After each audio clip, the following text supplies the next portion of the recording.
دوستو یاد رکھنا، تگڑا اور مضبوط جوان پتہ کون ہوتا ہے؟ جس کی نظریں پوری طرح اس کے کنٹرول میں ہوں۔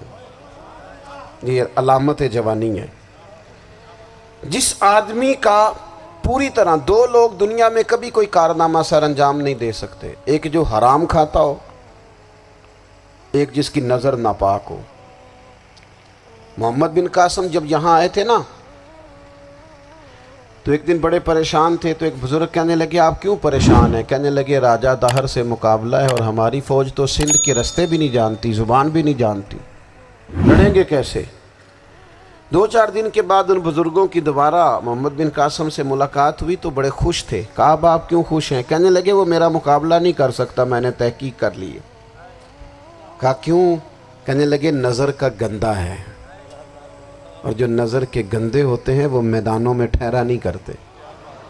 میدان کے لیے نکلنے کے لیے پاک جوانی کی ضرورت ہوتی، تطہیر مزاج ہونا ضروری ہوتا ہے، پاکیزہ افکار اور سچی اور سچی ستھری سوچوں کا ہونا ضروری ہوتا ہے۔ اس لیے فرمایا کہ میرا مقابلہ نہیں کر سکتا۔ حضرت عبداللہ ابن حذافہ کمرے میں تھے، تو وزیر کی بیٹی اندر سجی سنوری پہنچ گئی۔ جیسے ہی آپ نے اس کفر کی چال کو دیکھا تو تیمم کر کے نفل شروع کیے۔ وہ ساری رات بیٹھی رہی، رب کا بندہ ساری رات عبادت کرتا رہا۔ عبادت بڑا سہارا ہے، مصلی بڑا سہارا ہے اللہ کے بندوں۔ صبح دروازہ کھولا، وزیر نے اپنی بچی سے پوچھنا چاہتا تھا رزلٹ کیا نکلا، تو وہ کہنے لگی پیچھے ہٹ جا، اب تیرا میرا تعلق کوئی نہیں، میں نے نبی پاک کا کلمہ پڑھ لیا۔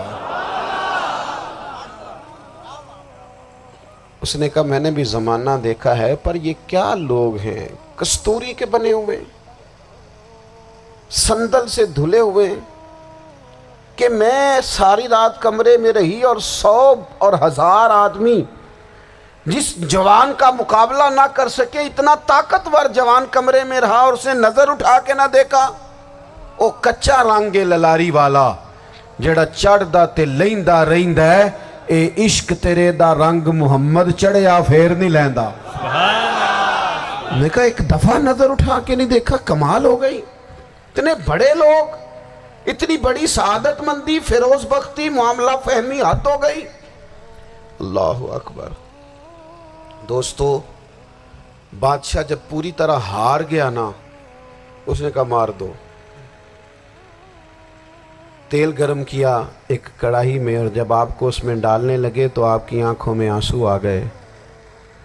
بادشاہ کا خیال ہوا شاید نرم ہو گئے ہیں، کہنے لگا روئے کیوں؟ فرمانے لگے سوچتا ہوں جان ہی ایک ہے، کتنا مزہ ہے اس کی راہ میں جان دینے کا، کتنی لذت ہے اس کے نام پر مرنے میں، کتنا لطف ہے۔ جے تو چڑھیا اتے دار بھی نہیں، تے جے تو وکیا عشق بازار بھی نہیں، تے ایڈا سستا سودا پیار بھی نہیں، تے ایڈا سستا لبدا یار بھی نہیں۔ کئی جنگل گانے پیندے نہیں، کئی دوزخ لنگنے پیندے نہیں، جے وہ اس ملوں بھی مل جاوے، ایدوں سستا ہور بپار بھی نہیں۔ تے کچھ سمجھ نہ آوے لوکاں نوں وہ کادے نال شہید کرے، ڈٹھی یار دے ہاتھ تلوار بھی نہیں، پر او دا خالی جاندہ وار بھی نہیں۔ کہنے لگے ایک جان ہے نا، تو دل کرتا ہے ہزاروں ہوتی تو ایک ایک کر کے محبوب کے نام پہ قربان کرتا، جب میرے پاس ہے ہی ایک، کروں کیا؟ حضرت عبداللہ ابن حذافہ رضی اللہ تعالیٰ عنہ جب روئے اور بادشاہ نے یہ بات سنی، تو بادشاہ اٹھ کے کھڑا ہو گیا، سارے وزیروں مشیروں کو کہنے لگا تم نے کہا تھا نا بندہ ضائع کرنے والا نہیں، یہ بھی ضائع کرنے والا نہیں۔ کہنے لگا میرا ماتھا چومو، تم جیسے لوگوں کو قتل نہیں کرنا چاہیے، آزاد کرنا چاہیے۔ عزیز اپنی زندگی سے نا یہ بہت زیادہ ہرس، ہوس، طمع، اور یہ کسی بات کی بھی ہو، ہرس صرف پیسوں کی نہیں ہوتی ہے، شہرت کی بھی ہوتی ہے، یہ بیماری انسان کو اقتدار کی بھی ہوتی ہے، تعریف کی بھی بیماری ہوتی ہے، یہ سارے نقص ہوتے ہیں لوگوں کو، اور معاذ اللہ بعض جبوں کبوں کے اندر بھی ہوتے ہیں، وہاں بھی پنپتے ہیں۔ اپنی زندگی جب تک اس سادگی میں نہیں لاؤ گے جو رسول پاک نے عطا فرمائی ہے، جب لوگ آسانیوں میں پوری طرح الجھ گئے تو پھر وہ دور ہوئے اور کفر چڑھ گیا۔ دوسری بات، اللہ کے محبوب صلی اللہ تعالی علیہ وسلم کی محبت ہم سے تقاضا کرتی ہے کہ ہم اس مشن کے لیے کام کریں جس مشن کے لیے رسول پاک نے کام فرمایا ہے۔ ہم سارے کام بڑے مضبوطی سے، سوچ سمجھ کے، تدبر سے، حکمت سے، تقاضوں کو مد نظر رکھتے ہوئے کرتے ہیں سارے کام۔ دین کے کام میں ہمارا مزاج نہیں ہوتا، او ہو جائے گا جی، آپ بسم اللہ پڑھیں جی، شروع کریں جی۔ آپ تقاضوں کو سمجھیں، چیزوں کو دبائیں نہیں، چیزوں پر غور کریں۔ کسی کے ذہن کی سطح پر سوال ابھرتا ہے، اس کا تسلی بخش جواب دیں۔ اپنی زندگی میں دین کے کام کے لیے اپنے آپ کو وقف کریں، اور دین کے کام کے بہت سارے پہلو ہیں۔ ہزاروں لوگوں کو قرآن پاک ٹھیک پڑھنا نہیں آتا، ہزارہا لوگ ہیں جو قرآن مجید کے مطالب سے آگاہ نہیں ہیں، دین کی بنیادی ضروریات سے لوگ نابلد ہیں۔ میں آپ کو کس طرح یہ بات سمجھاؤں کہ ہزاروں کی تعداد میں طلاقیں اس لیے ہوتی ہیں کہ مردوں کو طلاق کے مسئلے نہیں آتے، انہیں پتہ نہیں ہے کہ مجھے حقوق زوجین کے معاملے میں کیسے چلنا۔ ڈھیر سارے گھروں میں تباہی اس لیے ہے کہ تربیت اولاد کا دینی منہج ہمیں نہیں پتا۔ اپنا حصہ ملائیں دین کے کام میں۔ ایک آدمی کو اگر تو نمازی کرنے میں کامیاب ہو گیا، تیری زندگی بدل گئی۔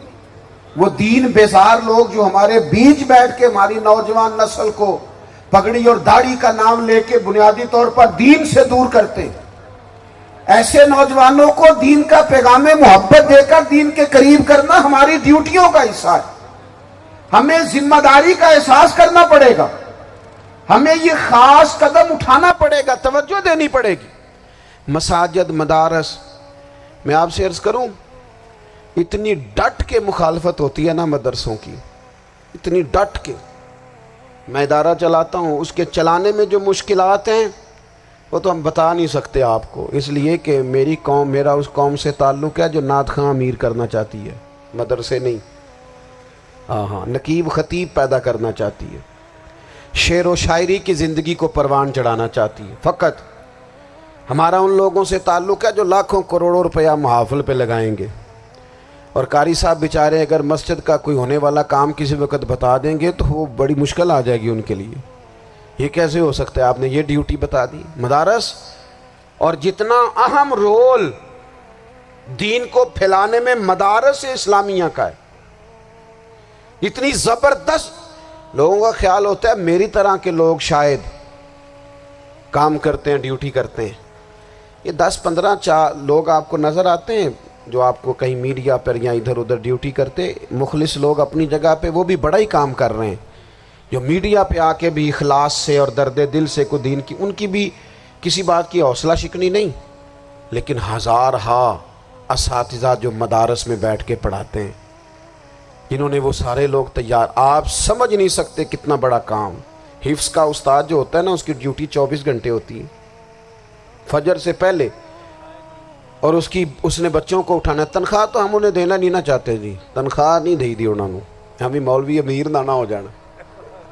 مولوی نو تے سوٹ بھی 27ویں والی رات دے ہے تاکہ کدھر سوان کے عید والے دن پا نہ لوے، چونکہ 27ویں تو بعد تے درزی پھڑتا ہی کوئی نہیں، کیوں حضرت؟ ایسے ہی ہے نا، اس وقت تو نہیں نہ لیتا۔ تو ہم چاہتے ہیں مولوی ہماری مرضی کے ہماری طرح کا سوٹ نہ پہن لے۔ مدارس کی مضبوطی، آپ یہ دیکھ لیں، یہ صلاح الدین ایوبی کا تعلق بھلا کس چیز سے تھا؟